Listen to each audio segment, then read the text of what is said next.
오늘 주목이 기업 하얏트 호텔로 준비를 했습니다. 호텔 및 리조트 운영 업체인데요. 이 기업 1.7% 하락을 하기는 했습니다.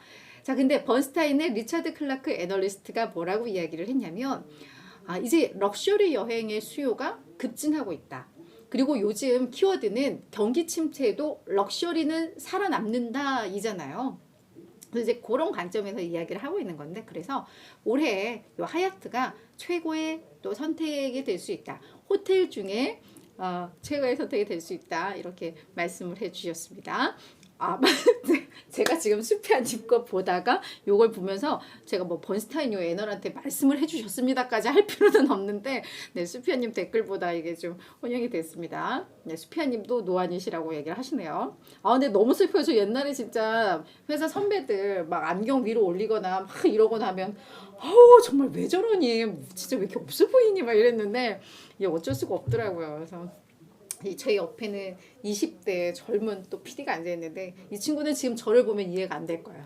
하지만 한 20년 뒤에 저처럼 됩니다. 네. 자, 그래서 이 리차드 클라크가 투자 의견 시장 수익률 상회 그리고 목표가 $135를 제시를 했어요. 추가 상승 여력 약 23.5% 있다고 이야기를 한 건데, 사실은 이게 이 번스타인에서는 하얏트에 대해서 지난 2021년 12월 이후에 투자 의견을 제시를 안 했었어요. 근데 대부분 이런 목표가나 투자 의견은 12개월 정도 유한 기간을 두고 하다 보니까 유한한 의견이 없었던 겁니다. 그래서 뭐 이걸 뭐 상향으로 볼 수도 있나 뭐 헷갈리는데, 이건 그냥 뭐 신규 제시라고 하기에도 애매하긴 한데 그냥 요 새롭게 제시한 것으로 사실은 그렇게 보는 게 맞을 것 같아요. 그동안 유효한 의견이 없었으니까요.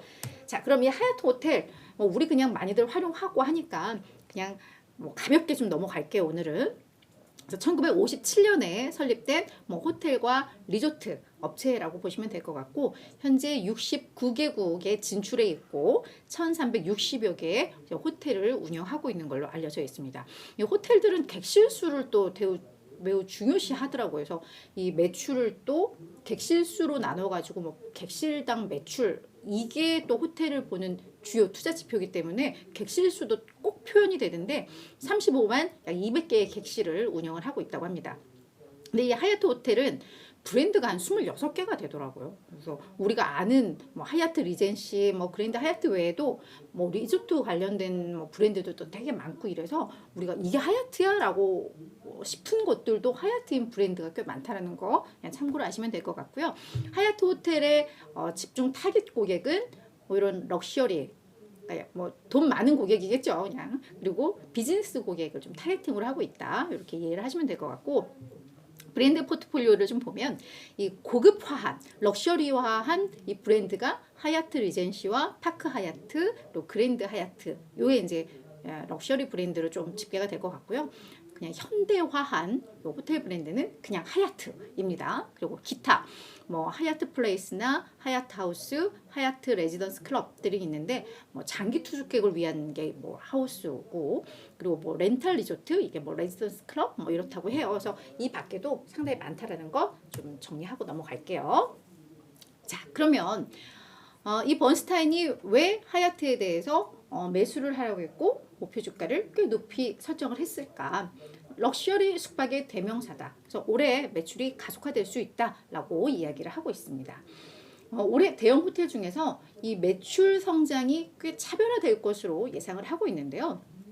자, 이유는 앞서서 이제 기업 얘기하면서도 이제 럭셔리라는 말 많이 했던 것처럼 이 하이엔드 레저에 대해서 이 하얏트처럼 노출도가 높은 데는 대형 호텔 중에서도 없다고 합니다.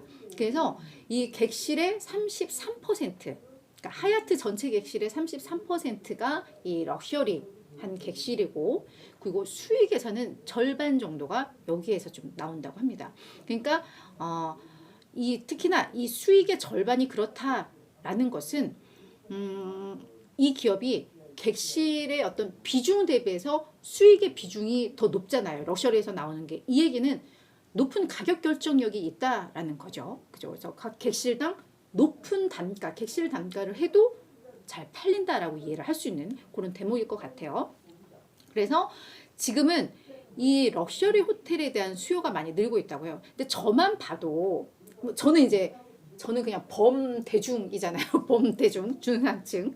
그러니까 저는 호텔 뭐 지금 해외여행 이런 게 따져볼 때 지금 뭐 항공료도 그렇고 숙박비도 그렇고 우리 예전에 한 코로나 이전에 막 다닐 때 대비해서 너무 많이 올라갔잖아요. 그러니까 저는 조금 더 떨어질 때까지 좀 기다려 볼래 라는 게 있어요. 근데 주변에 돈 많은 친구들 보면 지금 이제 대중화가 아직까지는 안 됐잖아요.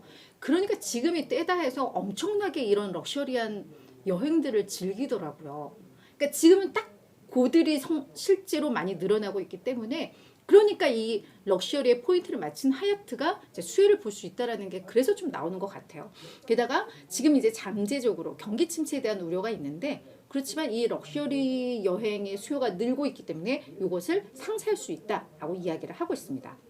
그래서 향후 2년간 수익성 개선이 가속화될 것이다 라고 이야기를 하고 있는데 일단 국제여행도 빠르게 회복이 되고 있는 그런 추세인데 특히나 이제 아시아 시장의 정상화 가능성 언급을 하고 있습니다. 이 하얏트가 중국에 대한 또 노출도가 좀 높아요. 그래서 또 중국에 특화된 브랜드도 또 가지고 있거든요. 그러다 보니까 이제 아시아 시장이 정상화가 되고 중국 경제가 재개되면 수혜를 볼 수 있는 데가 이 하얏트입니다. 실제 보면 전체 객실 중에서 아시아 태평양 지역의 비중이 25%에 달할 정도이기 때문입니다. 그래서 중국 경제 재개 수혜에 따라서 재개에 따른 수혜도 예상되는 상황인데 이러한 부분들로 인해서 사용 가능한 객실당 매출 이게 되게 중요한 아까 포인트라고 말씀을 드렸잖아요. 이게 올해 12% 이상 개선될 수 있는 증가할 수 있는 가능성이 있다라고 이야기를 하고 있습니다. 그래서 결론으로 딱 말씀을 드리자면은 장기적으로 볼 때 대형 호텔들 중에서 가장 빠른 성장과 가장 최대의 마진 개선이 기대가 된다. 왜? 해외여행 수요가 늘고 있고 특히나 럭셔리 여행에 대한 수요가 증가하고 있다는 점 그리고 중국에 대한 노출이 높은데 중국 재개 가능성 봤을 때 가장 크게 성장할 거야 라는 겁니다. 다만 지난 3월 10일 날 제가 바클레이즈에서 이야기했을 때는 하얏트보다 힐튼이야라고 이야기했는데 그때 이야기했던 게 하얏트는 중국에 대한 노출도가 높아서 지정학적 리스크에 대한 민감도가 높아. 그래서 오히려 힐튼이 날 것 같아라는 의견들도 있었거든요. 그래서 이거를 잘 접목하면서 누구 말이 맞을까 이거를 우리가 투자할 때 평가를 하셔서 결정을 하시면 될 것 같아요. 자, 그래서 하얏트 호텔 최근에 이제 주가 흐름 상당히 좋다라는 거 지금 이야기했던 부분들이 이미 뭐 반영되고 있다고도 보시면 될 것 같고요.